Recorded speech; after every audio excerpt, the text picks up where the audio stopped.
The Wilson family's annual reunion was exactly as suffocating as I remembered. Crystal chandeliers sparkled overhead in my aunt's oversized mansion, reflecting off designer dresses and expensive watches. The air was thick with the peculiar mix of expensive perfume and superiority that seemed to follow my relatives everywhere they went.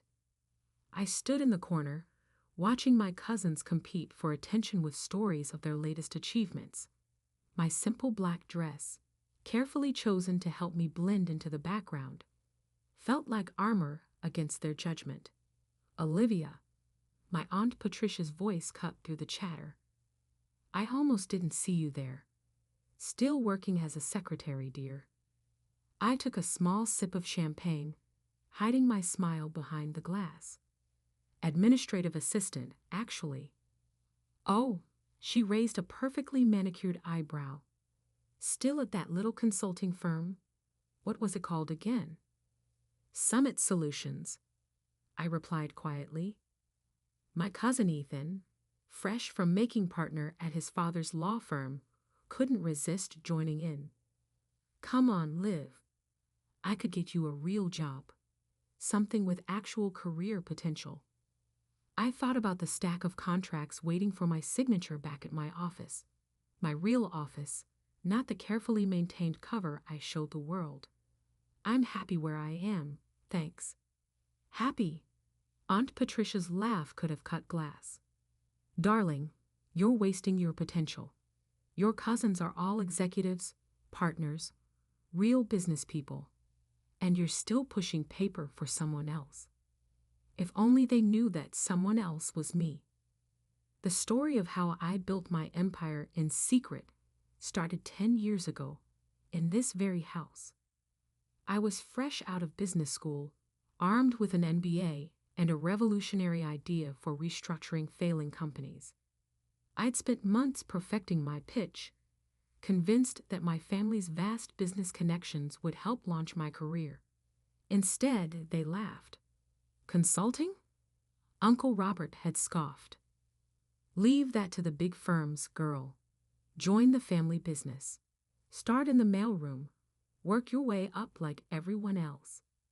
Everyone else meant my male cousins, of course.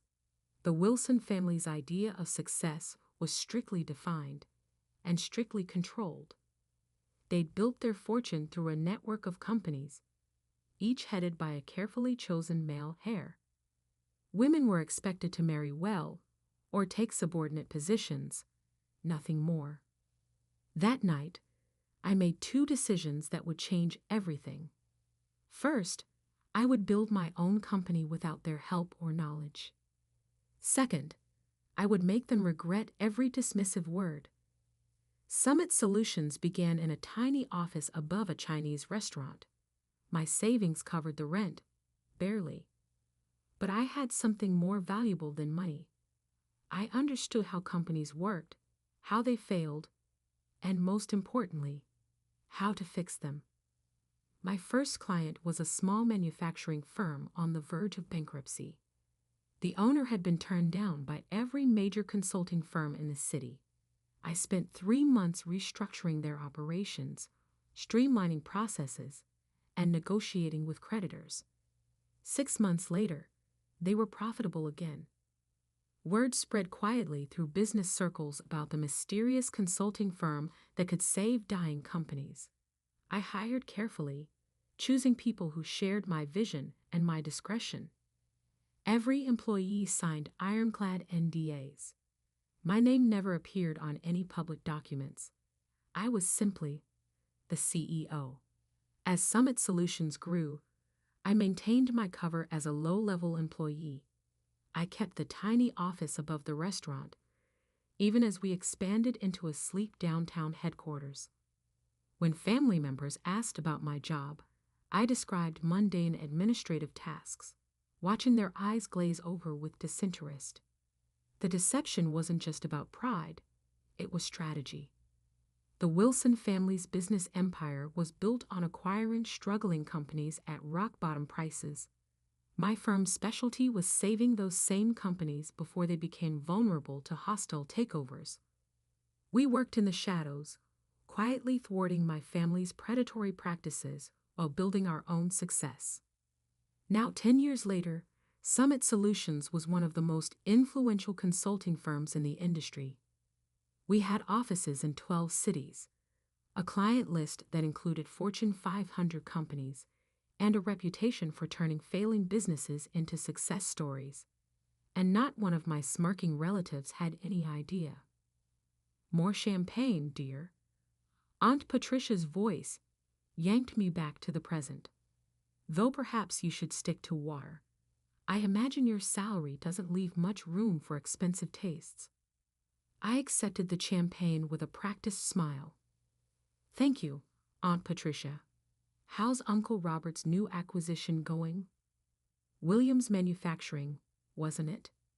Her smile faltered slightly. There have been some complications. Nothing Robert can't handle, of course. What she didn't know was that those complications were my doing. Williams Manufacturing had been a target of my uncle's hostile takeover attempt. They'd reached out to Summit Solutions 3 months ago, desperate for help. Now they were implementing our restructuring plan, their stock price was rising, and Uncle Robert's attempt to seize control was falling apart. I heard they hired some consulting firm, my cousin Ethan added. Probably throwing good money after bad. Those consultants are all the same. Big promises, no results. I hid another smile.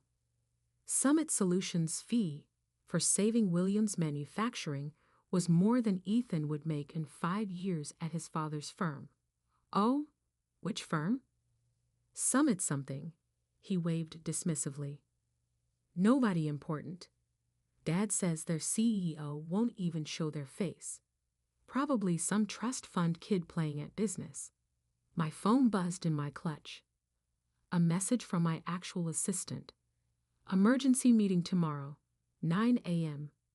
Wilson Ventures representatives requesting merger discussion Williams Manufacturing. Urgent response needed.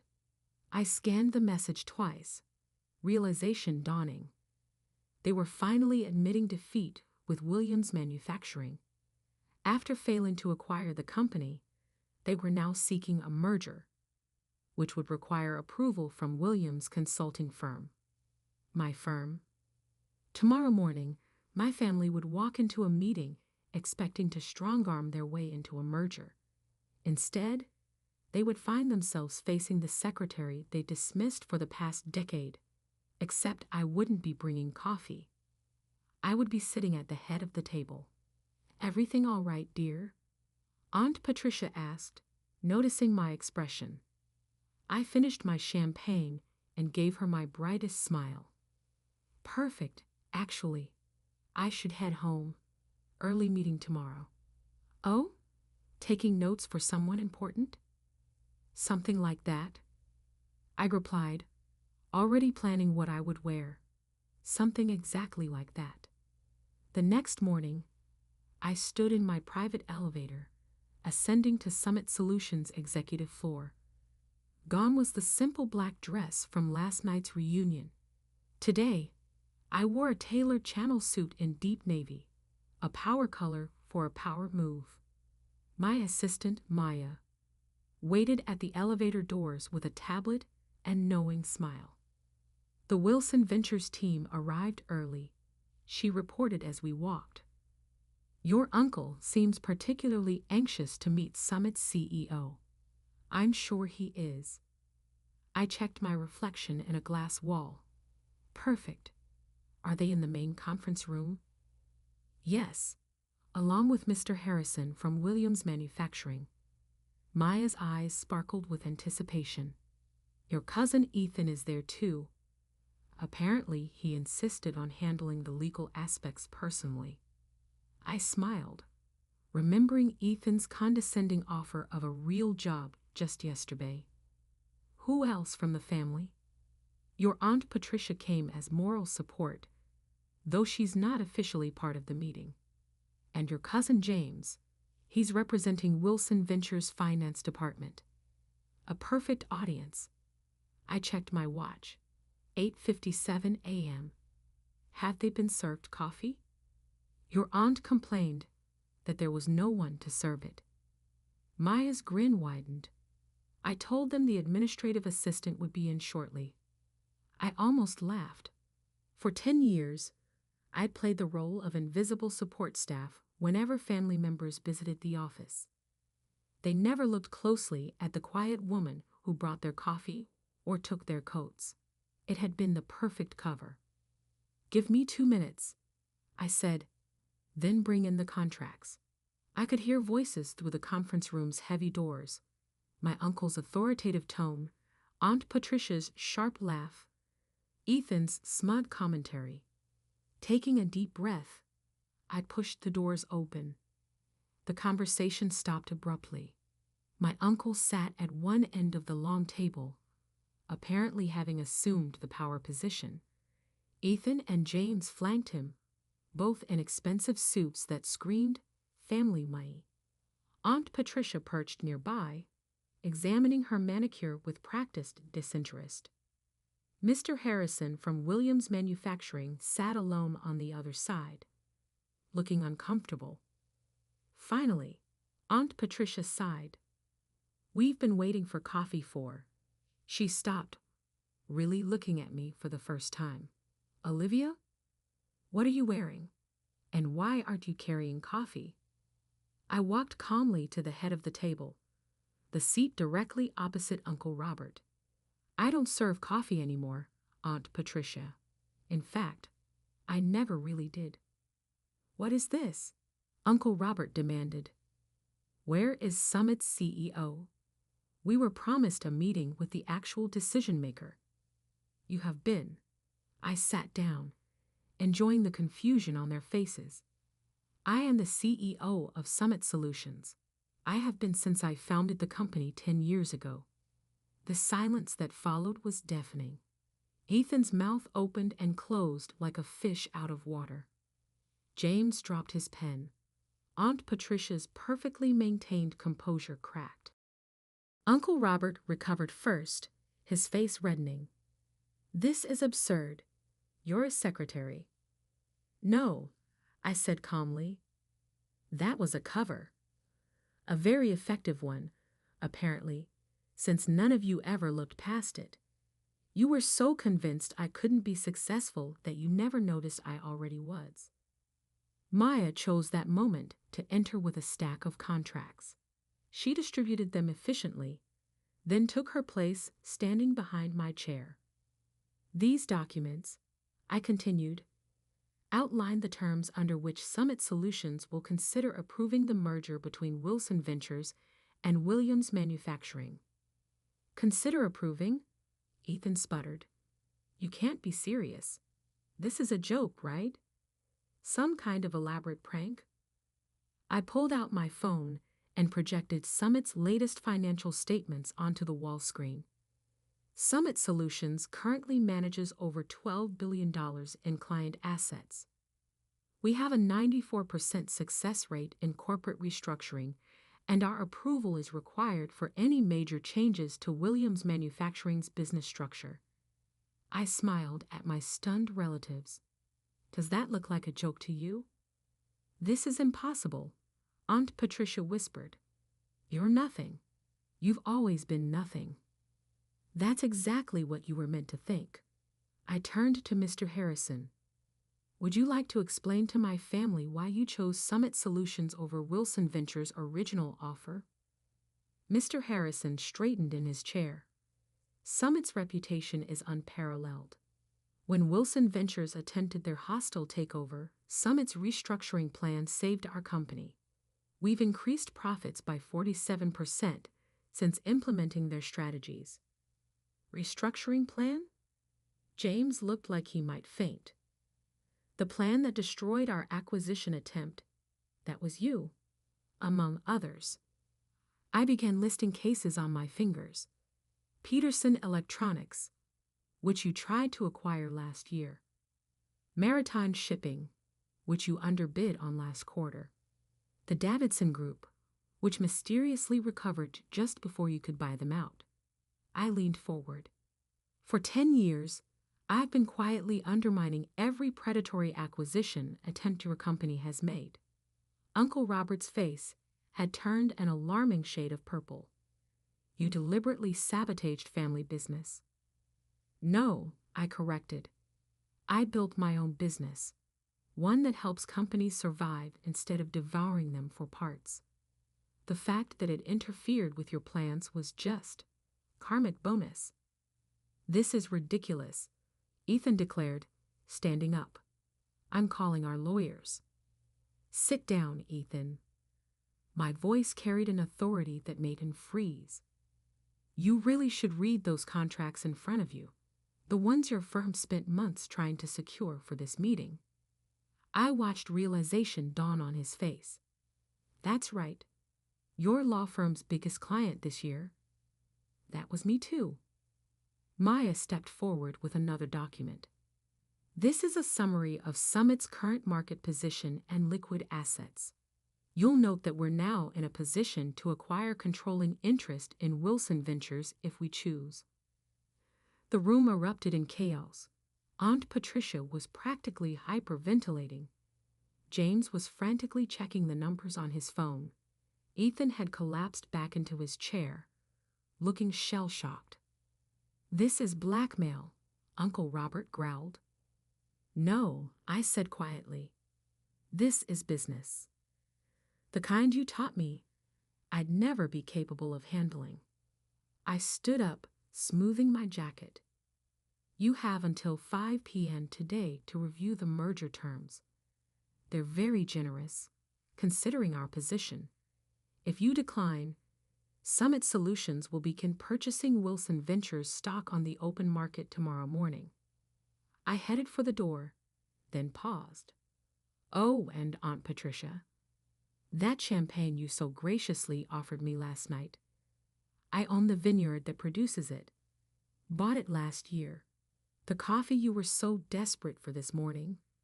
That chain too. I smiled sweetly. Turns out my salary does leave room for expensive tastes after all. The door closed behind me on their stunned faces. In my private office, I finally allowed myself a moment to process what had just happened.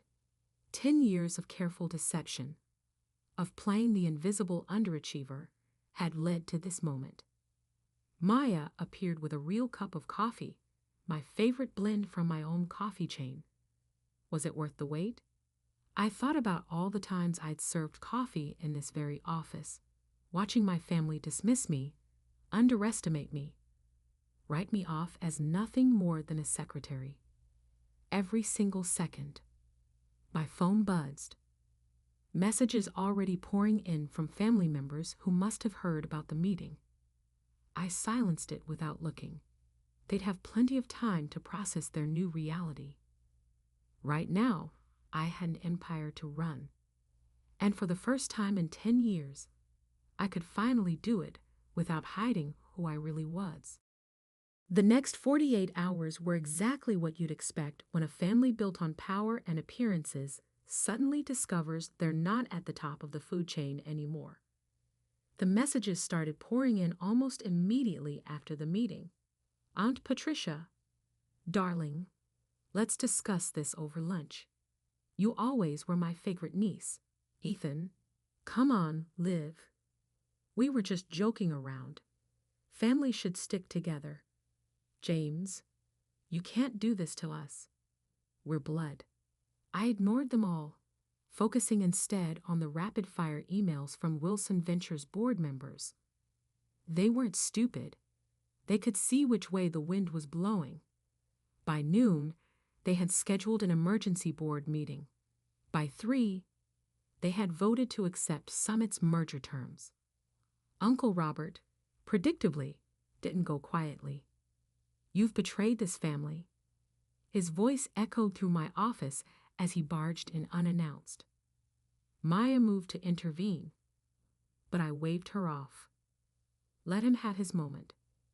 Actually, I said, not looking up from my computer, I'd say I learned from this family. Isn't this exactly what you taught us? Seize power, eliminate competition, Never show weakness. We gave you everything. That made me laugh. You gave me nothing, less than nothing. You taught me that I would never be good enough, that my only value was in supporting the men in the family. So I built something better. By deceiving everyone for a decade, I finally looked up at him. By letting you deceive yourselves, you saw exactly what you expected to see. A quiet, unambitious woman who knew her place. That was your mistake, not mine. The fight seemed to drain out of him suddenly. He sank into one of my visitor chairs, looking older than I'd ever seen him. Why reveal yourself now? You could have continued operating in secret. Because it was time. I closed my laptop. Williams Manufacturing isn't the only company you're trying to acquire. There's Thompson Electronics, Maritime Solutions, at least 3 others. Companies with good people, solid products, that just need help restructuring. I'm tired of watching you destroy them. It's business, he protested weakly. No, it's greed, and it stops now. I handed him a folder. These are the final merger terms. Summit Solutions will acquire a controlling interest in Wilson Ventures. We'll restructure the company to focus on building businesses up, not tearing them down. You can stay on as a consultant if you accept the new direction. If not, your golden parachute is outlined on page 3. He opened the folder with trembling hands. You thought of everything. I learned from the best. I smiled without warmth, though not in the way you intended. After he left, Maya brought in a stack of newspapers. Summit's revelation was already making headlines. Secret CEO revealed how one woman built a billion-dollar empire in secret. Wilson family shocked. The hidden success story they never saw coming. My phone buzzed again, this time with a message that actually mattered. My mother, who had divorced Uncle Robert's brother years ago and distanced herself from the Wilson family's toxicity, had sent a single line. I always knew you would show them. The next few weeks were a whirlwind of changes. Wilson Ventures board enthusiastically embraced Summit's new direction. Their stock price jumped 40% on the announcement of the merger. Companies that had feared the Wilson name now sought partnerships. The press couldn't get enough of the story. Aunt Patricia tried to spin it as a heartwarming family success story. We always knew Olivia had potential, she told one reporter. This just proves that the Wilson spirit of entrepreneurship runs in the blood. I responded by releasing archived video of last year's family reunion, where she had spent 20 minutes explaining to everyone why I would never amount to anything. The footage went viral. She stopped giving interviews after that. Ethan attempted damage control in his own way, claiming he had been in on it all along. Unfortunately for him, too many people had witnessed his shocked face in that conference room. His law firm's other clients began questioning his judgment. Within a month, he was quietly asked to take a leave of absence. James adapted the fastest, approaching me with a business proposal just 2 weeks after the revelation. We could dominate the market together, he suggested over an awkward lunch. The Wilson Summit Alliance would be unstoppable. That's not what Summit Solutions is about, I told him. We don't dominate, we elevate. The real changes came in the quieter moments. The young intern who tearfully thanked me for showing her that success didn't require compromising her principles. The female executives who started reaching out, sharing their own stories of being underestimated. The business schools that invited me to speak about building ethical success in a cutthroat world. 3 months after the revelation, I stood on a stage accepting the Business Innovation Award. Looking out at the audience, I saw my mother sitting in the front row, beaming with pride. Behind her sat several of my former administrative assistants, all women who had helped maintain my cover while building their own careers within Summit. Success isn't about who has the most power, I told the crowd. It's about how you use the power you have. For 10 years, I played a role that made powerful people underestimate me. I could have revealed myself sooner, but I chose to wait until Summit Solutions was strong enough to create real change. The applause was thunderous, but the real satisfaction came later that evening. I was working late in my office when Maya brought in an interesting piece of news. Uncle Robert had just announced his retirement. His resignation letter included an unexpected paragraph. My niece taught me that true business success isn't measured in acquisitions or assets, but in the positive impact we create. I regret that it took losing control of my company to learn this lesson.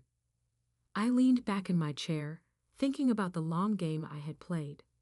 10 years of careful planning, of swallowing pride and playing small, had led to this moment. Summit Solutions wasn't just successful, it was changing how business was done. The next family reunion would certainly be interesting. I planned to host it myself, in Summit's main conference room. The same room where I had served coffee countless times, watching and waiting for the perfect moment to show them who I really was. Maya knocked on my door. "Your 4 p.m. is here. The CEO of Thomson Electronics, the company your uncle was trying to acquire." I smiled. "Show them in. And Maya?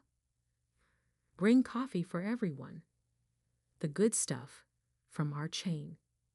As I stood to greet my visitors, I caught my reflection in the window. No more hiding, no more playing small. I had built something remarkable, not despite my family's dismissal, but because of it. They had taught me that power doesn't always look like what people expect. Sometimes it looks like a quiet woman in a simple black dress, serving coffee and taking notes, while building an empire right under everyone's nose.